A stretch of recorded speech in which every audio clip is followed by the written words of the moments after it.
ಇಲ್ಲ, ನೋ. ವೇದಗಳ ಕಾಲದಿಂದಲೂ ನಮ್ಮ ಭಾರತದಲ್ಲಿ ನಾವು ಇದನ್ನೆಲ್ಲಾನು ಕೇಳ್ತಾ ಇದ್ದೀವಿ, ಬರ್ತಾ ಇದ್ದೀವಿ. ಪ್ರಮೇಹದ first patient Lord Ganesha, Ganapati. ನಮ್ಮ ವೇದದಲ್ಲಿ, ನಮ್ಮ ಆಯುರ್ವೇದ ಶಾಸ್ತ್ರದಲ್ಲಿ ಇದು ಬರ್ದಿರೋದಿದೆ. Lord Ganesha is the first patient of diabetes. ನೋಡಿ, ಈ ರೋಗ ಎಂಥದ್ದು ಅಂತ ಅದರ ಗಂಭೀರತೆ ಇದರಿಂದಲೇ ನಾವು ಅರ್ಥ ಮಾಡ್ಕೋಬೇಕು. ನಮ್ಮ ಭಾರತದಲ್ಲಿ ನಾವು ಇಷ್ಟೊಂದು ದೈವ ಭಕ್ತರಾಗಿ ನಾವೆಲ್ಲ ಇರ್ತೀವಿ. ದೇವತೆಗಳಿಗೂ ಈ ರೋಗ ಬಿಟ್ಟಿಲ್ಲ. ಇದರ ಅರ್ಥ ಮನುಷ್ಯನಿಗೆ ಬಿಡುತ್ತಾ? ಸೊ ನಾವು ಮಾಡಿರೋ ಕರ್ಮ ನಮ್ಮನ್ನು ಡೆಫಿನೆಟ್ಲಿ ಇದು ಅನುಭವಕ್ಕೆ ಬಂದೇ ಬರುತ್ತೆ. ಸೊ ಇದಕ್ಕೆ ರೀಸನ್ ಏನು, ಯಾಕೆ ಇವತ್ತು ನಾನು ಈ ವಿಷಯದ ಬಗ್ಗೆ ಇಲ್ಲಿ ಮಾತಾಡಬೇಕು, ಅದರ ಗಂಭೀರತೆ ನಿಮಗೆ ಅರ್ಥ ಆದ್ರೇ ನೀವು ಲಕ್ಷ್ಯ ಕೊಟ್ಟು ನಂದು ಒಂದು 10 ಮಿನಿಟ್ಸ್ ನೀವೆಲ್ಲ ಕೇಳಬಹುದು ಅಂತ ಅನ್ಕೋತೀನಿ. 2023 ಒಂದು ಸರ್ವೆ ಪ್ರಕಾರ, ಲ್ಯಾನ್ಸೆಟ್ ಸರ್ವೆ ಅಂತ ಹೇಳ್ತೀವಿ, ಇದರ ಪ್ರಕಾರ ಜಗತ್ತಿನಲ್ಲಿ 562 ಮಿಲಿಯನ್ ಜನಗಳು ಡಯಾಬಿಟೀಸ್ ಇಂದ ಬಳಲ್ತಿದ್ದಾರೆ. ರೀಸೆಂಟ್ 1 ಇಯರ್ ಬಿಫೋರ್ದಿನೇ ಇದು ಸರ್ವೆ ಇದೆ, ಲ್ಯಾನ್ಸೆಟ್, ಇದು ತುಂಬಾ ಅಥೆಂಟಿಕ್ ಸರ್ವೆ. ಅದರ ಪ್ರಕಾರ ಜಗತ್ತಿನಲ್ಲಿನೇ 562 ಮಿಲಿಯನ್ ಜನಗಳು ಡಯಾಬಿಟೀಸ್ ಇಂದ ಬಳಲ್ತಾ ಇದ್ದಾರೆ. ನಿಮಗೆ ಗೊತ್ತಾ, ಇದರಲ್ಲಿ ಭಾರತ ದೇಶದಲ್ಲಿ 101.3 ಮಿಲಿಯನ್ ಜನಗಳು ಇದರಲ್ಲಿ ಕಾಂಟ್ರಿಬ್ಯೂಷನ್ ಆಗಿರೋದು ನಮ್ಮ ದೇಶದಿಂದ. ಸೊ ಇದೇ ಕಾರಣಕ್ಕಾಗಿ ನಮ್ಮ ಭಾರತ ದೇಶವನ್ನು ಪ್ರಮೇಹದ ರಾಜಧಾನಿ ಅಂತ ಘೋಷಣೆ ಮಾಡಲಾಗಿದೆ. ನಿಮಗಿದು ಗೊತ್ತಿರಬಹುದು. ಇದು ತುಂಬಾ ದುರಾದೃಷ್ಟಕರ ವಿಷಯ ಅಂತ ನನಗನ್ಸುತ್ತೆ. ಯಾಕೆ, ನಾವು ಹುಟ್ಟಿರೋದು ಭಾರತ ದೇಶದಲ್ಲಿ. ನಮ್ಮ ಸಂಸ್ಕೃತಿ, ನಮ್ಮ ಆಹಾರ, ನಮ್ಮ ವಿಹಾರ ಇವ್ಯಾವುದಕ್ಕೂ ಅವಕಾಶ ಕೊಡಬಾರ್ದಾಗಿತ್ತು. ಆದರೂ ಇವತ್ತು ನಾವು ಪ್ರಮೇಹ ರೋಗದ ರಾಜಧಾನಿಯಾಗಿ ದೇಶದಲ್ಲಿ ಇಡೀ ವರ್ಲ್ಡ್ ಅಲ್ಲಿ ನಾವು ಕಾಣಿಸ್ಕೊಳ್ತಾ ಇದ್ದೀವಿ. ಸೊ ಯಾರಿಗಾದ್ರೂ ಕೇಳಿ, ಫಾರಿನ್ ಕಂಟ್ರೀಸ್ ಅಲ್ಲಿ ಹೋದ್ರೆ, ನಾನು ತುಂಬಾ ಫಾರಿನರ್ಸಿಗೆಲ್ಲನೂ ಕ್ಲಾಸಸ್ ತಗೋತೀನಿ, ಆನ್ಲೈನ್ ಕನ್ಸಲ್ಟೇಷನ್ಸ್ ಎಲ್ಲಾನು ಮಾಡ್ತೀನಿ, ಜರ್ಮನ್, ಯುರೋಪಿಯನ್ ಕಂಟ್ರೀಸ್ಗಳೆಲ್ಲಾನು. ಅವ್ರು ಒಂದೇ ಕ್ವಶನ್ ಕೇಳ್ತಾರೆ, ಡಾಕ್ಟರ್ ರಾಗ, ವೈ ಇನ್ ಇಂಡಿಯಾದಲ್ಲಿ, ನಿಮ್ಮ ದೇಶದಲ್ಲಿ ಯಾಕೆಷ್ಟು ಡಯಾಬಿಟೀಸ್ ಎಲ್ಲ ಜಾಸ್ತಿ? ನೋಡಿ, ಆಯುರ್ವೇದ ಅಂತ ಇಂಥ ಪಾರಂಪರಿಕ ಇಂಥ ನಿಮ್ಮ ಸಿಸ್ಟಮ್ ಒಂದಿದೆ, ಅದರಲ್ಲಿ ಇದು ಎಲ್ಲ ಬರಬಾರ್ದು, ಆದ್ರೆ ನಿಮ್ಮ ದೇಶದಲ್ಲಿ ಇದು ಜಾಸ್ತಿ ಯಾಕೆ ಅಂತ. ಸೊ ಇದಕ್ಕೆ ಕಾರಣ ನಾವೆಲ್ಲರೂ ಅರ್ಥ ಮಾಡ್ಕೋಬೇಕು. ಯಾಕೆ ಅರ್ಥ ಮಾಡ್ಕೋಬೇಕು ಅಂತಂದ್ರೆ, ಇದಕ್ಕೆ ಚಿಕಿತ್ಸೆ ತಗೊಳ್ಳೋದು ಮುಖ್ಯ ಅಲ್ಲ, ಅದು ನನ್ಗನ್ಸುತ್ತೆ. ಯಾಕಂದ್ರೆ ನಾನು 10 ವರ್ಷ ಏನು ಡಯಾಬಿಟಿಸ್ ಟ್ರೀಟ್ಮೆಂಟ್ ಕೊಡ್ತಾ ಇದ್ದೀನಿ, ಅದು ರೋಗ ಬಂದ್ಮೇಲೆ ಅದು ಚಿಕಿತ್ಸೆ ಕೊಡೋದು ಮುಖ್ಯವಲ್ಲ. ಅದು ಬರ್ತಾ ಇರೋ ಹಾಗೆ ಡಯಾಬಿಟಿಸ್ ನೋಡ್ಕೊಳ್ಬೇಕು, ಅದೇ ತುಂಬಾ ಇಂಪಾರ್ಟೆಂಟ್ ಅಂತ ನನಗನ್ಸುತ್ತೆ. ಸೊ ಇಲ್ಲಿ ನಾವು ಮುಖ್ಯವಾಗಿ ಏನ್ ಮಾಡ್ಬೋದು, ನಾನು ಒಂದು ಆಯುರ್ವೇದ ವೈದ್ಯ, ನಾನು ಏನ್ ಮಾಡ್ಬೋದು ಇಲ್ಲಿ? ಸೊ ಈ ಪ್ರಮೇಹದ ಬಗ್ಗೆ ಜಾಗೃತಿ ಇಂಪಾರ್ಟೆಂಟ್. ತುಂಬಾ ಜನ ನಾವು ಬರ್ತೀವಿ, ನಾವು ಕೆಮಿಕಲ್ ಲೆವೆಲ್ ಅಲ್ಲಿ ಮಾತಾಡ್ತೀವಿ, ಅದು ತುಂಬಾ ಜನರಿಗೆಲ್ಲ ಅರ್ಥ ಆಗಲ್ಲ. ನಾವ್ ಅಂತೀವಿ ಇನ್ಸುಲಿನ್ ಸೆಕ್ರೇಷನ್ ಅಂತೀವಿ, ಪ್ಯಾಂಕ್ರಿಯಸ್ ಅಂತೀವಿ, ಐಲೆಟ್ಸ್ ಆಫ್ ಲ್ಯಾಂಗರ್ಹನ್ಸ್ ಅಂತೀವಿ, ತುಂಬಾ ಇವೆಲ್ಲಾನು ಮೇಲೆ ಹೋಗುತ್ತೆ ಕೆಳಗೆ. ನಾನು ಸಿಂಪಲ್ ವೇಯಲ್ಲಿ ಒಂದು ಡಯಾಬಿಟಿಸ್ ಬಗ್ಗೆ ನಿಮ್ಗೆ ಹೇಳ್ಕೊಡ್ತೀನಿ. ಇದು ಯಾರ್ಯಾರು ನಿಮ್ಮ ಹತ್ರ, ನೀವು ಪಾರಂಪರಿಕ ಎಲ್ಲ ವೈದ್ಯರು ಇದ್ದೀರಾ, ಸೊ ನಿಮ್ಮ ಹತ್ರ ಯಾರ್ಯಾರು ಬರ್ತಾರೆ? ಸೊ ನಾವು ಚಿಕ್ಕದ್ರಿಂದ ಸ್ಟಾರ್ಟ್ ಮಾಡ್ಕೊಳ್ಳೋದು, ನಾವು ಹಳ್ಳಿಗಳಿಂದ. ಇವತ್ತು ನೋಡಿ, ಹಿಂದಕ್ಕಿನ ಕಾಲದಲ್ಲಿ ಹೇಳ್ತಿದ್ರು, ಇವರಿಗೆ ಡಯಾಬಿಟಿಸ್ ಬಂದಿದೆ ಅಂದ್ರೆ ಓ ಶ್ರೀಮಂತರ, ಕರೆಕ್ಟ್ ಹೇಳ್ತಿದ್ರಲ್ಲ, ಓ ಅವ್ರು ಶ್ರೀಮಂತರ, ಡಯಾಬಿಟಿಸ್ ಬಂದಿದೆ ಅಂದ್ರೆ ಅವ್ರ ಸ್ಟೇಟಸ್ ಗೊತ್ತಾಗ್ತಿತ್ತು, ತುಂಬಾ ರಿಚ್ ಇರ್ಬೇಕು ಅಂತ. ಇವತ್ತು ರಿಕ್ಷಾ ಹೊಡೆಯವ್ರಿಗೂ ಕೇಳಿ ಡಯಾಬಿಟೀಸ್ ಇದೆ. ನಾನು ಕ್ಲಿನಿಕಲ್ಲಿ ತುಂಬಾ ಜನ ಬರ್ತಾರೆ, ಮೇಡಮ್ ನಮ್ಮ ಹಸ್ಬೆಂಡ್ಗೆ ಡಯಾಬಿಟಿಸ್ ಬಂದಿದೆ. ನಾನು ಅಂತೀನಿ, ಡಯಾಬಿಟಿಸಾ ಯಾಕೆ? ಅಯ್ಯೋ ಮೇಡಮ್, ಸುಮ್ಮನೆ ಸ್ಟ್ರೆಸ್ ತಗೋತಾರೆ, ಸಿಂಪಲ್ ಆನ್ಸರ್. ಮತ್ತೆ ಹಸ್ಬೆಂಡ್ ವೈಫಿಗೆ ಕರ್ಕೊಂಡು ಬರ್ತಾರೆ, ಮೇಡಮ್ ಡಯಾಬಿಟಿಸ್ ಬಂದಿದೆ ನನ್ನ ವೈಫಿಗೆ, ಶುಗರ್ ಲೆವೆಲ್ ಜಾಸ್ತಿ ಆಗಿದೆ. ಯಾಕೆ ಬಂದಿದೆ ಇಷ್ಟು ಚಿಕ್ಕ ವಯಸ್ಸಲ್ಲಿ, 30-35? ಮೇಡಮ್ ಸ್ಟ್ರೆಸ್ ತಗೋತಾಳೆ. Madam stress, what is stress? ಯಾಕೆ ಸ್ಟ್ರೆಸ್ ಇಂದ ನಮಗೆ ಡಯಾಬಿಟಿಸ್ ಬರಬೇಕು? ಎಲ್ಲರಿಗೂ ವಿತೌಟ್ ಸ್ಟ್ರೆಸ್ ನಾವು ಇರ್ಬೋದಾ ಈ ಕಾಲದಲ್ಲಿ? ಇಲ್ಲ. ನೀವು ಮನೆಯಲ್ಲಿ ಕೆಲಸ ಮಾಡೋರಾಗಿರ್ಲಿ, ಹೆಣ್ಮಕ್ಳಾಗಿರ್ಲಿ, ನೀವು ರೈತರಾಗಿರ್ಲಿ, ನೀವು ಎಂಥವರೇ ಆಗಿರ್ಲಿ, ನಿಮ್ಗೆ ಈ ಒತ್ತಡದಿಂದ ದೂರ ಇರಕ್ ಸಾಧ್ಯವಿಲ್ಲ. ಸೊ ಇದನ್ನ ನಾವು ಮ್ಯಾನೇಜ್ ಹೆಂಗ್ ಮಾಡ್ಬೇಕು? ಯಾಕೆ ಈ ಸ್ಟ್ರೆಸ್ ಇಂದ ನಮಗೆ ಡಯಾಬಿಟಿಸ್ ಬರುತ್ತೆ, ಅದು ಇಂಪಾರ್ಟೆಂಟ್. ಅದ್ರ ಬಗ್ಗೆ ನಾವು ಯಾವಾಗ್ಲೂ ಗಂಭೀರವಾಗಿ ಯಾರು ಚರ್ಚೆ ಮಾಡಲ್ಲ. ನಾವಂತೀವಿ ಡಾಕ್ಟರ್ಸ್ ಹತ್ರ, ನಮ್ಮ ಹತ್ರ ಬಂದಾಗ ತುಂಬಾ ಡಾಕ್ಟರ್ಸ್ ಹೇಳ್ತಿರ್ತಾರೆ, ಇಲ್ಲ ರೀ ಅವ್ರು ತುಂಬಾ ಸ್ಟ್ರೆಸ್ ಮಾಡ್ಕೋತಾರ್ರಿ, ಅದಕ್ಕೆ ಅವರಿಗೆ ಡಯಾಬಿಟಿಸ್ ಬಂದಿದೆ ರೀ, ವರ್ಕ್ ಲೋಡ್ ಭಾಳ ಅದ ರೀ, ಅದಕ್ಕೆ ಡಯಾಬಿಟಿಸ್, IT ಸೆಕ್ಟರ್ ಅಲ್ಲಿ ವರ್ಕ್ ಲೋಡ್ ಇದೆ, ಅದಕ್ಕೆ ಡಯಾಬಿಟಿಸ್ ರೀ, ಇವರೆಲ್ಲ ತುಂಬಾ ಪೊಲಿಟಿಷಿಯನ್ಸ್ ರೀ, ಅದಕ್ಕೆ ಅವರಿಗೆ ಡಯಾಬಿಟಿಸ್ ಬಂದಿದೆ. ಯಾಕೆ ಇವರೆಲ್ಲರಿಗೆ ಡಯಾಬಿಟಿಸ್ ಬರುತ್ತೆ? ಯಾಕೆ ಸಾಮಾನ್ಯ ಒಬ್ಬ ರೈತನಿಗೆ ಡಯಾಬಿಟಿಸ್ ಬರಲ್ಲ? ಬೆಳಗ್ಗೆಯಿಂದ ಸಂಜೆವರೆಗೆ ಹೊಲದಲ್ಲಿ ಕೆಲಸ ಮಾಡ್ತಾ ಇರ್ತಾರೆ. ಸೊ ಇದರ ಅರ್ಥ ಏನು? ಅವರು ಮೈ ಮುರಿದು ಕೆಲಸ ಮಾಡ್ತಾರೆ, ಅದಕ್ಕೆ ಡಯಾಬಿಟಿಸ್ ಬರಲ್ಲ ಅಂತ ನಾವು ಆನ್ಸರ್ ಕೊಡ್ತೀವಿ. ತಪ್ಪು, ಅದೂ ಅಲ್ಲ. ಶಿಸ್ತು, ಜೀವನ ಶೈಲಿ ಅವರು ಫಾಲೋ ಮಾಡ್ತಾರೆ, ನಾವು ಅದು ಮಾಡಲ್ಲ. ನೋಡಿ, ಸ್ಟ್ರೆಸ್ ಆದಾಗ ಮನುಷ್ಯ ಏನ್ ಮಾಡ್ತಾನೆ? ಒಂದು, ಅತಿಯಾಗಿ ಊಟ ಮಾಡ್ತಾನೆ. ಎರಡನೇದು, ಊಟನೇ ಮಾಡಲ್ಲ, ಉಪವಾಸ. ಈಗ ಹೆಣ್ಮಕ್ಳು ನೋಡ್ರಿ, ನಾವೇ ಇದೀವಿ, ಏನೋ ಸಿಕ್ ಬಂತು, 2 ದಿವಸ ಮನೇಲಿ ಊಟ ಮಾಡಲ್ಲ, ಅಡುಗೆ ಮಾಡಿ ಹಿಂಗೆ ಬಿಟ್ಟಾಕ್ಬಿಡ್ತೀವಿ, ತಿನ್ರಿ ನೀವು, ಯಾಕೆ ನಂಗೆ ಸಿಟ್ಟು ಬಂದಿದೆ, ಏನೋ ಬೇಜಾರು. ಇನ್ನೊಬ್ರು ತುಂಬಾ ಸ್ವೀಟ್ ಬಂದರೆ ಡಿಪ್ರೆಷನ್ ಅಲ್ಲಿ ಹೋಗ್ತಾರೆ. ಬಿರ್ಲಾರ್ದು ಡಿಪ್ರೆಷನ್ ಇದ್ದಾಗ ಸ್ವೀಟ್ಸ್ ಜಾಸ್ತಿ ತಿನ್ಬೇಕು ಅನ್ಸುತ್ತೆ, ಆ ಕ್ರೇವ್ಸ್ ಬರುತ್ತೆ. ಸೊ ಯಾವಾಗಲೂ ಸ್ಟ್ರೆಸ್ ಬಂದಾಗ ಮನುಷ್ಯನ ಜೀವನ ಶೈಲಿ ಇಮ್ಮಿಡಿಯೇಟ್ಲಿ ಚೇಂಜ್ ಆಗುತ್ತೆ. ನಾವೇನ್ ಮಾಡಕ್ ಹೋಗ್ತೀವಿ, ಈ ತರನೇ ಜೀವನ ಶೈಲಿ. ಒಂದು ಕಡಿಮೆನಾರ ಉಪವಾಸ, ಅತಿಯಾಗಿರೋ ಉಪವಾಸ ಆದ್ರೂ ಮಾಡ್ತೀವಿ, ಇಲ್ಲಾಂದ್ರೆ ಅತಿಯಾಗಿರೋ ಭೋಜನ ಆದ್ರೂ ಮಾಡ್ತೀವಿ. ಇದರಿಂದ ಡೆಫಿನೆಟ್ಲಿ ಒಂದು ವಸ್ತು ಏನ್ ಕೆಟ್ಟೋಗುತ್ತೆ ಅಂದ್ರೆ ನಮ್ದು ಅಗ್ನಿ. ಆಯುರ್ವೇದದಲ್ಲಿ ಏನು ಶರೀರದಲ್ಲಿ ಅಗ್ನಿ ಅಂತೀವಿ, ಡೈಜೆಸ್ಟಿವ್ ಸಿಸ್ಟಮ್ ಅಂತೀವಿ. ಎತ್ರ ಎತ್ರ ಲೋಕೆ ತತ್ರ ತತ್ರ ಪುರುಷ. ಆಯುರ್ವೇದದಲ್ಲಿ ಚರಕಾಚಾರ್ಯ ಹೇಳ್ತಾರೆ, ಲೋಕ ಪುರುಷ ಸಾಮ್ಯತಾ ಅಂತ. ಲೋಕದಲ್ಲಿ ಏನಾಗುತ್ತೆ ಅದೇ ಪುರುಷನ್ ಶರೀರದಲ್ಲಾಗತ್ತೆ. ಲೋಕ ಪಂಚಮಹಾಭೂತ ಇದೆ, ನಾವು ಪಂಚಮಹಾಭೂತ ಇದೆ. ಸೊ ಎತ್ರ ಎತ್ರ ಲೋಕೆ ತತ್ರ ತತ್ರ ಪುರುಷ. ಲೋಕದಲ್ಲಿ ಅಗ್ನಿ ಇದೆ, ಆ ಅಗ್ನಿ ಸಮವಾಗಿ ಇದ್ರೆ ಅಡಿಗೆ ಮಾಡ್ಬೋದು, ಅಗ್ನಿ ಸಮವಾಗಿದ್ರೆ ಬೇರೆ ಎಲ್ಲ ಕೆಲಸ ಮಾಡ್ಕೋಬಹುದು. ನಮ್ಮ ಶರೀರದಲ್ಲೂ ಹಾಗೆ ಅಗ್ನಿ ಸಮವಾಗಿದ್ರೆ ಯಾವುದು ರೋಗ ಬರಲಾರ್ದಾಗ ನೋಡ್ಕೋಬಹುದು. ಬಟ್ ಇಲ್ಲಿ ಏನಾಗುತ್ತೆ, ಅತಿಯಾಗಿರೋ ಊಟ ಮಾಡ್ತಾರೆ ಒಂದು, ಇಲ್ಲಾಂದ್ರೆ ಊಟನೇ ಮಾಡಲ್ಲ.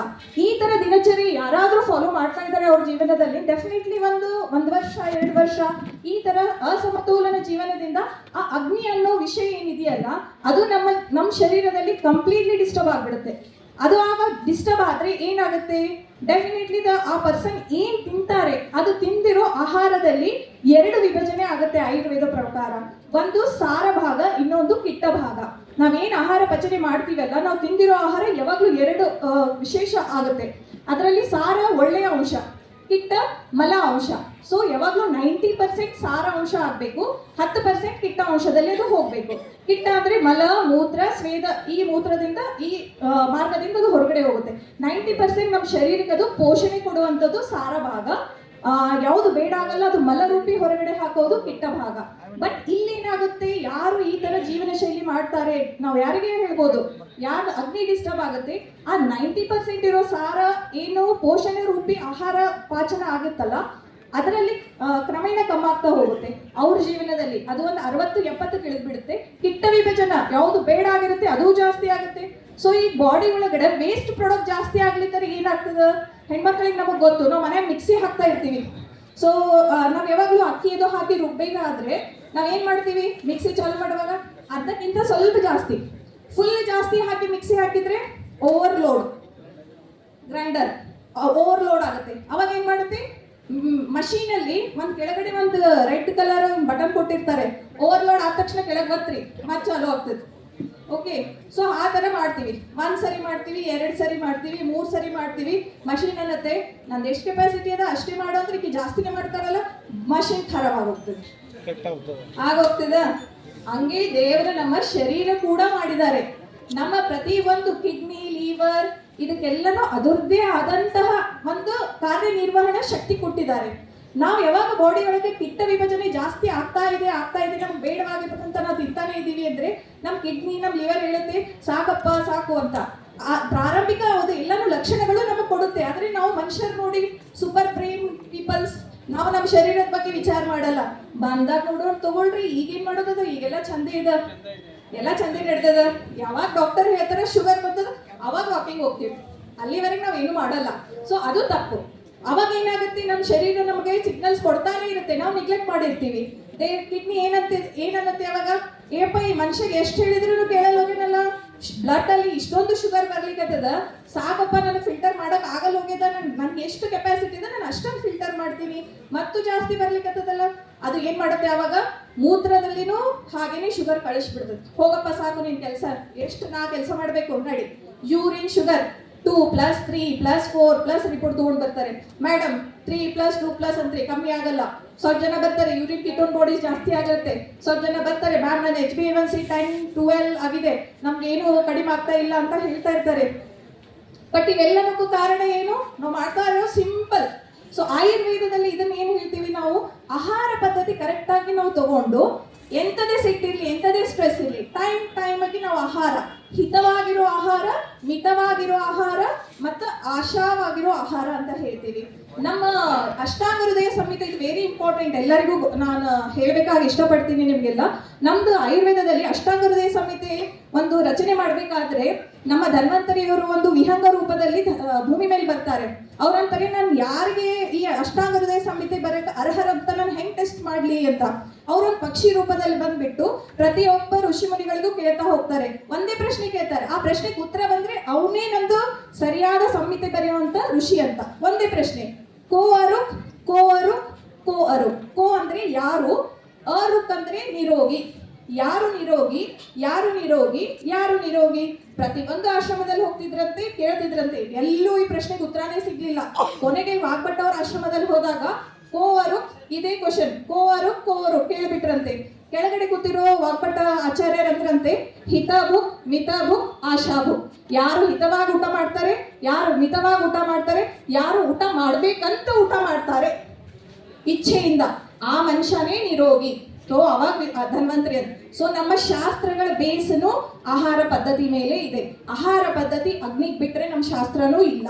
ಸೊ ಇದಾದ್ಮೇಲೆ ಏನಾಗುತ್ತೆ, ಯಾವಾಗ ಈ ಅಗ್ನಿ ಡಿಸ್ಟರ್ಬ್ ಆಗುತ್ತೆ, ಸಾರಗಿಟ್ಟ ವಿಭಜನೆಗಳು ಡಿಸ್ಟರ್ಬ್ ಆಗುತ್ತೆ, ಇವೆಲ್ಲಾನು ಹೋಗಿ ಯೂರಿನಲ್ಲಿ ಶುಗರ್ ಜಾಸ್ತಿ ಬರುತ್ತೆ. ಸೊ ಇದಕ್ಕೆ ನಾವು ಮಧುಮೇಹ ಅಂತೀವಿ. ತುಂಬಾ ಜನರಿಗೆ ಇದು ತಪ್ಪು ಕಲ್ಪನೆ ಇದೆ. ಪ್ರಮೇಹ ಬೇರೆ, ಮಧುಮೇಹ ಬೇರೆ. ಆಯುರ್ವೇದದಲ್ಲಿ 3 ಹಂತಗಳಿದೆ ಪ್ರಮೇಹಕ್ಕೆ ಚಿಕಿತ್ಸೆ ಮಾಡ್ಬೇಕಾದ್ರೆ. ಒಂದು ಕಫಜ ಪ್ರಮೇಹ, ಪಿತ್ತಜ ಪ್ರಮೇಹ, ವಾತಜ ಪ್ರಮೇಹ. ಈ 3ಅನ್ನ ನಾವು ಟೈಪ್ಸ್ ಅಂತ ತುಂಬಾ ಜನ ಓದ್ತಾರೆ, ಬಟ್ ಇದು ಟೈಪ್ಸ್ ಅಲ್ಲ, ಇದು ಅವಸ್ಥೆಗಳು. ಕಫಜ ಪ್ರಮೇಹ 10 ಟೈಪ್ಸ್ ನೋಡಿ. ಮಾಡರ್ನ್ ಅಲ್ಲಿ 2, ಟೈಪ್ 1 ಟೈಪ್ 2. ಆಯುರ್ವೇದದಲ್ಲಿ 20 ವೆರೈಟಿ ಆಫ್ ಡಯಾಬಿಟೀಸ್ ಇದೆ. ಸೊ ಈ 20 ವೆರೈಟಿಯಲ್ಲಿ 16 ವೆರೈಟೀಸ್ ಟ್ರೀಟ್ ಮಾಡಬಹುದು, ಇನ್ನು 4 ವೆರೈಟೀಸ್ ಇದೆ. ಈವನ್ ಶಾಸ್ತ್ರನೂ ಹೇಳುತ್ತೆ ಅಸಾಧ್ಯ, ನೀವೇನ್ ಮಾಡೋಕ್ಕಾಗಲ್ಲ ಆ 4 ವೆರೈಟಿಯಲ್ಲಿ. ಅಲ್ಲಿನೂ ನಾವು ಸ್ಟೆಪ್ ಬ್ಯಾಕ್ ತಗೋಬೇಕು ಅಂತ. ಸೊ ಈ ಪಿತ್ತಜ ಏನು ಕಫಜ ಪಿತ್ತಜ ಈಸಿಲಿ ಕ್ಯೂರ್ ಮಾಡ್ಬೋದು. ಈ 2 ಹಂತದಲ್ಲಿನೂ ಮನುಷ್ಯ ರಿವರ್ಸ್ ಮಾಡ್ಕೊಳಕ್ ಆಗ್ಲಿಲ್ಲ, ಅವನು ಇರ್ರಿವರ್ಸಿಬಲ್ ಡಯಾಬಿಟೀಸ್, ಮಧುಮೇಹ. ಇದು ವಾತಜ ಒಂದು ಪ್ರಮೇಹದ ಭಾಗ. ಸೊ ಇದು ಕ್ಲಾಸಿಫಿಕೇಶನ್ ಅಂತೀವಿ. ಸೊ ಯಾರಿಗೆ ಮಧುಮೇಹ ಬರುತ್ತೆ, ಡೆಫಿನೆಟ್ಲಿ ಈ ಕಾಲದಲ್ಲೂ ಅದನ್ನು ರಿವರ್ಸ್ ಮಾಡಕ್ ಆಗಲ್ಲ. ಬಿಕಾಸ್ ಅದು ಮಧುಮೇಹ ಶಾಸ್ತ್ರನೇ ಹೇಳುತ್ತೆ ಅಸಾಧ್ಯ. ಇರೋಷ್ಟು ದಿವಸ ಅವನಿಗೆ ಚೆನ್ನಾಗಿ ನೋಡ್ಕೋಬಹುದೇ ಹೊರತು ನಾವು ಅವ್ರದ್ದು ಇರ್ರಿವರ್ಸಿಬಲ್ ಡಯಾಬಿಟೀಸ್ ಇಸ್ ಮಧುಮೇಹ. ಆಲ್ ರಿವರ್ಸಿಬಲ್ ಡಯಾಬಿಟೀಸ್ ಆರ್ ಪಿತ್ತಜ ಅಂಡ್ ಕಫಜ. ಈಸಿಲಿ ಕ್ಯೂರ್ ಮಾಡ್ಬೋದು, ಈಸಿಲಿ ರಿವರ್ಸಿಬಲ್ ಮಾಡ್ಬೋದು. ಶಾಸ್ತ್ರ ಯಾವಾಗ ಹೇಳಿದೆ ಅಂದಮೇಲೆ ಅದಕ್ಕೆ ನಾವು ವಿರುದ್ಧ ಹೋಗಕ್ ಸಾಧ್ಯ ಇಲ್ಲ. ನಾವು ಅದನ್ನ ಮೇಂಟೈನ್ ಮಾಡ್ಬೋದೇ ಹೊರತು ನಾವು ಇರೋ ಜೀವನಗಳನ್ನು ಏನು ಡಿಸೀಸ್ ಬರ್ಲಾರ್ದೆ, ಕಾಂಪ್ಲಿಕೇಶನ್ ಬರ್ಲಾರ್ದೆ ನೋಡ್ಕೋಬಹುದು. ಸೊ ಇದು ಪ್ರಮೇಹದ ಬಗ್ಗೆ ನಾನು ಹೇಳ್ಬೇಕಾಗಿರೋದು. ಸೊ ಈ ತರ ಪ್ರಮೇಹ ಬಂದಿದ್ರೆ ನಾವ್ ಏನ್ ಮಾಡ್ಬೇಕು, ನಮ್ ಜೀವನ ಶೈಲಿ ನೋಡಿ, ಪಂಚಕರ್ಮ ಚಿಕಿತ್ಸೆಗಳೆಲ್ಲ ಇದೆ, ನಾವೆಲ್ಲಾನು ಕೊಡ್ತಾ ಇರ್ತೀವಿ. ವಮನ, ವಿರೇಚನ, ಬಸ್ತಿ, ನಸ್ಯ, ರಕ್ತಮೋಕ್ಷಣ, ಈ ಎಲ್ಲಾನು ಚಿಕಿತ್ಸೆಗಳು ನಾವು ನಮ್ಮ ಹಾಸ್ಪಿಟಲ್ ಅಲ್ಲಿ ತುಂಬಾ ಪೇಷಂಟ್ಸ್ ಗಳಿಗೆ ಕೊಡ್ತೀವಿ. ಇವತ್ತು PPT ಫೆಸಿಲಿಟಿ ಇಲ್ಲ ಅನ್ಕೊಂಡು ನಾನು ಇಲ್ಲಾಂದ್ರೆ ಎಲ್ಲ ಪೇಷಂಟ್ಸ್ಗಳು ಡಯಾಬಿಟಿಸ್ ಕ್ಯೂರ್ ಆಗಿರೋದು, ರಿವರ್ಸಿಬಲ್ ಮಾಡಿರುವಂತ ಎಲ್ಲ ಪೇಷಂಟ್ಸ್ಗಳು ಮಾತಾಡಿದ್ದಾರೆ ಅದರಲ್ಲಿ. ಸೊ ಇದನ್ನ ಬಿಟ್ಟು ಊಟದಲ್ಲಿ ನಾವು ಚಿಕಿತ್ಸೆ ಪಾರ್ಟ್ ಬಂದ್ರೆ, ಸೊ ಇದು ಡಿಸೀಸ್ ಪಾರ್ಟ್ ಆಯ್ತು. ಚಿಕಿತ್ಸೆಯಲ್ಲಿ ಬಂದ್ರೆ ನಮ್ದು ಒಂದು ಶಾಸ್ತ್ರ ಹೇಳುತ್ತೆ ಊಟ ಆದ್ಮೇಲೆ ವಿಳೆದೆಲೆ ತಿನ್ನಿ ಅಂತ. ಯಾಕೆ ತಿಂತೀವಿ ನಾವು ವಿಳೆದೆಲೆ? ವಿಳೆದೆಲೆ ಕೆಲಸ ಬ್ಲಡ್ ಶುಗರ್ ಲೆವೆಲ್ ಕಡಿಮೆ ಮಾಡುವಂಥದ್ದು. So best diabetic anti diabetic drug ಅಂದ್ರೇನೆ ವಿಳೆದೆಲೆ. ಮೊದಲು ತಿಂತಿದ್ವಿ, ಈಗ ತಿಂತೀವಾ? ಇಲ್ಲ. ನಾವು ಮೊದಲೆಲ್ಲ ಇರೋ ಪಾರಂಪರಿಕ ನಮ್ಮ ಪದ್ಧತಿಗಳನ್ನೆಲ್ಲ ನಾವು ಬಿಡ್ತಾ ಇದೀವಿ, ಅದಕ್ಕೆ ನಮಗೆ ಡಿಸೀಸ್ ಬರ್ತಾ ಇದೆ. ಸೊ ಹಾಗಂತ ಏನೋ ಇದ್ದಿದ್ದು ಎಲ್ಲಾನು ತಿನ್ನೋದು ಬೇಡ. ಅದನ್ನು ಪ್ರಮಾಣವಾಗಿ ಮಾತ್ರವಾಗಿ ತಿಂದು ಆ ರೋಗ ಬರಲಾರ್ದಂಗೆ ಫಸ್ಟ್ ನೋಡ್ಕೊಳ್ಳೋದು. ಸೆಕೆಂಡ್, ಬಂದಿದ್ದಾಗೆ ಅದನ್ನು ಬದ್ಧವಾಗಿ ವೈದ್ಯರ ಹತ್ರ ಸಲಹೆಗಳು ತಗೊಂಡು ಆನಂತರ ಅದಕ್ಕೆ ಚಿಕಿತ್ಸೆ ತಗೊಂಡು ಮುಂದೆ ಆ ಪ್ರಮೇಹದ ವ್ಯಾಪಕಗಳು ಬರುವಂಗೆ, ಉಪದ್ರವ ಅಂತೀವಿ, ಪ್ರಮೇಹ ಪೀಡಿಕಾಸ್ ಎಲ್ಲ ಉಪದ್ರವ ಶಾಸ್ತ್ರದಲ್ಲೂ ಹೇಳಿರೋದಿದೆ. ಕರೆಕ್ಟಾಗಿ ಟ್ರೀಟ್ಮೆಂಟ್ ಆಗಲಿಲ್ಲ, ಡೆಫಿನೆಟ್ಲಿ ಪ್ರಮೇಹಕ್ಕೂ ಉಪದ್ರವಗಳು ಬಂದೇ ಬರುತ್ತೆ, ಮತ್ತೆ ಅದಕ್ಕೆ ಚಿಕಿತ್ಸೆ ತಗೋಬೇಕು. ಅದ್ರ ಬದಲಾಗಿ ನೀವು ಕರೆಕ್ಟ್ ಆಗಿರೋ ಚಿಕಿತ್ಸೆ ತಗೊಂಡು ನೀವೆಲ್ಲಾನು ಮಾಡಿದ್ರೆ ಡೆಫಿನೆಟ್ಲಿ ಡಯಾಬಿಟಿಸ್ ರಿವರ್ಸಿಬಲ್ ಅಂತ ಹೇಳ್ತೀನಿ. ಇದನ್ನೇ ಹೇಳ್ತಾ ಲಾಸ್ಟಿಗೆ ಒಂದು ವಿಷಯ ಹೇಳೋದು, ಪ್ರತಿ ಒಂದಕ್ಕೂ ಪ್ರಮಾಣವನ್ನು ಎಕ್ಸ್ಪೆಕ್ಟ್ ಮಾಡಬೇಡ್ರಿ. ಎಲ್ಲದಕ್ಕೂ ರಿಸರ್ಚ್ ಮಾಡಬೇಕು, ಎಲ್ಲದಕ್ಕೂ ಡಾಕ್ಯುಮೆಂಟೇಶನ್ ಕೊಡಬೇಕು. ಯಾಕೆ ಕೊಡಬೇಕು ಅಂತ ನಂದು ಇಚ್ಛೆ. ನಾನು ರಿಸರ್ಚ್ ಜಾಸ್ತಿ ಮಾಡಕ್ ಹೋಗಲ್ಲ. ನೋಡ್ರಿ, ಇವ್ರು ನನ್ನ ತಂದೆ, ಇವ್ರ ತಾಯಿ ಅಂತ ನನಗೆ ಹೇಳಾಕ ಯಾವ್ದು ಡಾಕ್ಯುಮೆಂಟೇಶನ್ ಕೊಡ್ಬೇಕು ಹೇಳ್ರಿ? ನಾನು ಕೊಡ್ಬೇಕಾ? ನನ್ ನಮ್ಮ ಅಪ್ಪ ಅಮ್ಮನ ಕರ್ಕೊಂಡು ಬಂದಾಗ ಇವ್ರು ನಮ್ಮ ಅಪ್ಪ ಅಮ್ಮ ಅದಾರ ಅಂತ ಹೇಳ್ಬೇಕಾ? ನಮ್ಮ ದೇಶದಲ್ಲಿ ಆ ಪದ್ಧತಿ ಇಲ್ಲ. ಇವ್ ನಮ್ಮ ಅಪ್ಪ ಅಮ್ಮವರ, ಅದು ನಮ್ಮ ರಕ್ತದಲ್ಲಿದೆ, ನಾನು ಹೇಳಿದ್ದೀನಿ ಅಂದ್ರೆ ಮುಗೀತು. ಅದು ರೂಢಿ, ಲೋಕ ರೂಢಿ. ಬೇರೆ ದೇಶದವರಿಗೆ ಅಪ್ಪ ಅಮ್ಮ ಇದಾರೆ ಇಲ್ಲ ಅಂತ ಹೇಳ್ಬೇಕಾದ್ರೆ DNA ಟೆಸ್ಟ್ ಮಾಡ್ತಾರೆ. ಅದು ಅವ್ರ ಸಂಪ್ರದಾಯ, ಅದು ನಮ್ಮ ಸಂಪ್ರದಾಯ. ಆಯುರ್ವೇದ ನಮ್ಮ ಭಾರತ ಶಾಸ್ತ್ರೀಯ ಸಂಪ್ರದಾಯ. ನಮ್ಮ ಆಯುರ್ವೇದ ಒಳ್ಳೆಯದಿದೆ, ನಮ್ಮ ಆಯುರ್ವೇದಕ್ಕೆ ಎಲ್ಲರೂ ಮನ್ನಣೆ ಕೊಡಿ ಅನ್ನೋದಕ್ಕೆ ಪ್ರಮಾಣ ಕೊಡಬೇಕಾಗಿಲ್ಲ. ಅವರು ಬಂದಿದ್ರೆ ಅವ್ರ ಭಾಷೆಯಲ್ಲಿ ನಾವು ಹೇಳೋಣ. ಅದಕ್ಕೆ ನಾವು ಇನ್ನೂ ಜಾಸ್ತಿ ಓದಬೇಕು ಅವ್ರ ಭಾಷೆ. ನೋಡಿ, ನಾವು ವಾತ ಪಿತ್ತ ಕಫ ಅಂತ ಹೇಳಿದ್ರೆ MBBS ಡಾಕ್ಟರ್ಸ್ ಆಗಲಿ, ಯಾರೇ ಮಾಡರ್ನ್ ಡಾಕ್ಟರ್ಸ್ ಆಗಲಿ, ಪಾಪ ನಾವು ಅವ್ರಿಗೆ ಬೈಯಲ್ಲ, ನಾನು ಬೈಯಲ್ಲ ಅವರಿಗೆ, ಬಿಕಾಸ್ ಅವರಿಗೆ ಆ ಲ್ಯಾಂಗ್ವೇಜ್ ಬರಲ್ಲ. ಅವ್ರ ಲ್ಯಾಂಗ್ವೇಜ್ ಅಲ್ಲೇ ನಾವು ಹೇಳಬೇಕಾಗತ್ತೆ. ಯಾಕಂದ್ರೆ ನೋಡಿ, ಒಂದು ಹೆಣ್ಣಿಗೆ ಒಂದು ಒಳ್ಳೆಯ ಒಂದು ಸ್ಥಾನ ಕೊಟ್ಟಿರೋದಿದೆ. ಯಾಕೆ? ಅವಳ ಸಹನಶೀಲತೆ ಇದ್ದಾಳೆ, ಅವಳು ಅದನ್ನು ಸಹಿಸ್ಕೋತಾಳೆ. ಅದಕ್ಕೆ ನಮ್ಮ ದೇಶಕ್ಕೂ ಹೆಣ್ಣಿಂದ ಇದೆ, ನಮ್ಮ ನಾಡಿಗೂ ಹೆಣ್ಣಿದೆ. ಕನ್ನಡಾಂಬೆ ಭಾರತಾಂಬೆನೇ ಇದ್ದಾರೆ. ಆಯುರ್ವೇದನೂ ಹಾಗೆ. ನಾವು ಯಾರಿಗೂ ಬೈಯೋದಿಲ್ಲ, ಎಲ್ಲ ಸೈನ್ಸು ಬೇಕು, ಅವರು ಬೇಕು. ಎಮರ್ಜೆನ್ಸಿಯಲ್ಲಿ ಅವರು ಬೇಕಾಗ್ತಾರೆ. ನಾವು ಯಾವ್ದು ಜೀವ ಉಳಿಸಕ್ ಆಗಲ್ಲ. ನಮ್ಮ ಸೈನ್ಸ್ ಅಲ್ಲಿ ಒಂದು ಜೀವ ಹೋಗ್ತಾ ಇದೆ, ಒಂದು ಬ್ಲೀಡಿಂಗ್ ಆಗಿದೆ, ರೋಡ್ ಆಕ್ಸಿಡೆಂಟ್ ಆಗಿದೆ ಅಂದ್ರೆ ನಾವು ಅದ್ರಲ್ಲಿ ಏನಾದ್ರೂ ಮಾಡೋಕ್ಕಾಗತ್ತಾ? ನೋ. ಫಸ್ಟ್ ಏಡ್ ಟ್ರೀಟ್ಮೆಂಟ್ಸ್ ಆಗ್ಲೇಬೇಕು. ನಾವು ಆಯುರ್ವೇದ ಬೇರೆ ಸೈನ್ಸ್ ಅವ್ರು ಹೆಂಗಿದೆ ಅಂದ್ರೆ ಒಂದು ರೈಲ್ವೆ ಪಟ್ರಿದ ಎರಡು ಹಳಿ ಇದ್ದಂಗೆ, ನಾವೆಂದೂ ಮಿಕ್ಸ್ ಆಗಬಾರ್ದು. ಜೊತೆಗೆ ಹೋಗೋಣ. ಸಮಾಜದಲ್ಲಿ ಸುಧಾರಣೆಗಳು ಮಾಡಕ್ಕೆ, ಎಲ್ಲಾನು ಜನಗಳಿಗೆ ಒಳ್ಳೇದು ಕೊಡೋಕೆ ನಾವು ಜೊತೆಗೆ ಹೋಗೋಣ. ಆದ್ರೆ ಎಂದು ಕ್ರಾಸ್ ಆಗೋದು ಬೇಡ. ಕ್ರಾಸ್ ಆಗಿದ್ರೆ ಡೆಫಿನೆಟ್ಲಿ ಆಕ್ಸಿಡೆಂಟ್ಸ್ ಆಗೋದೆ. ನಾವು ಪ್ರಮಾಣ ಕೊಡ್ಬೇಕು, ಅವರು ಪ್ರಮಾಣ ಕೊಡ್ಬೇಕು. ಸೊ ಬೆಟರ್ ಇಬ್ರು ಜೊತೆಗೆ ಹೋಗೋಣ. ಈ ಗಂಭೀರವಾಗಿರುವಂತ ನನ್ಗನ್ಸುತ್ತೆ ಡಯಾಬಿಟೀಸ್, ಇದನ್ನು ಈಗ್ಲೇನೆ ಇದಕ್ಕೆ ಗಂಭೀರವಾದ ಆಕ್ಷನ್ಸ್ ತಗೋಬೇಕು. ಈಗ ಇದೆಲ್ಲ ಮಾತಾಡುವಂಥದ್ದು ಇದು ಶತಮಾನ ಅಲ್ಲ ಅಂತ ನನ್ಗನ್ಸುತ್ತೆ. ನಾವು ಪ್ರತಿ ಸರಿ ಹೋಗ್ತೀವಿ, ಎಲ್ಲಾ ಕಡೆ ಹೋಗಿ ಭಾಷಣ ಮಾಡ್ತೀವಿ, ಹಿಂಗ್ ಮಾಡ್ರಿ ಹಂಗ್ ಮಾಡ್ರಿ ಅಂತ. ನನ್ಗೆ ಪರ್ಸನಲಿ, ನನ್ ವೈಯಕ್ತಿಕವಾಗಿ ನನ್ಗೆ ಯಾರಿಗೂ ಹೇಳೋದು ಇಷ್ಟ ಆಗಲ್ಲ. ನನ್ಗೆ ಮಾಡ್ಬೇಕು ಅನ್ನೋದು ತುಂಬಾ ಇಷ್ಟ. ಸೊ ಅದನ್ನ ಕೇಸ್ ತಗೊಂಡ್ರೆ ಅದನ್ನ ಕ್ಯೂರ್ ಮಾಡ್ಬೇಕು. ಅದು ಮಾಡಾದ್ಮೇಲೆ ರಿಸಲ್ಟ್ಸ್ ಕೊಟ್ಟಾದ್ಮೇಲೆ ಅದೇ ಪ್ರಮಾಣ ಆಗತ್ತೆ. ಅವಾಗ ಜನಗಳು ಅದನ್ನ ನಂಬುತ್ತಾರೆ. ನಾವು ಸುಮ್ಮನೆ ಅದನ್ನ ಮಾಡ್ಬೋದು, ಶಾಸ್ತ್ರದಲ್ಲಿ ಇದು ಮಾಡ್ಬೋದು ಹೇಳೋದು ಬೇಡ. ಇದು ಕಾರ್ಯರೂಪಕ್ಕೆ ತಂದು ನಮ್ಮ ಭಾರತ ಚಿಕಿತ್ಸಾ ಪದ್ಧತಿ, ನಮ್ಮ ಪಾರಂಪರಿಕ ಚಿಕಿತ್ಸೆ ಪದ್ಧತಿಗಳು ಏನಿದೆ ಆ ಗುಣಗಳನ್ನ ನಾವು ಈಗ ಸ್ಟ್ರಾಂಗ್ ಮಾಡುವಂತ ಟೈಮ್ ಬಂದಿದೆ. ಸೊ ನಾವೆಲ್ಲರೂ ಅದರ ಬಗ್ಗೆನೇ ಕೆಲಸ ಮಾಡಬೇಕು. Thank you.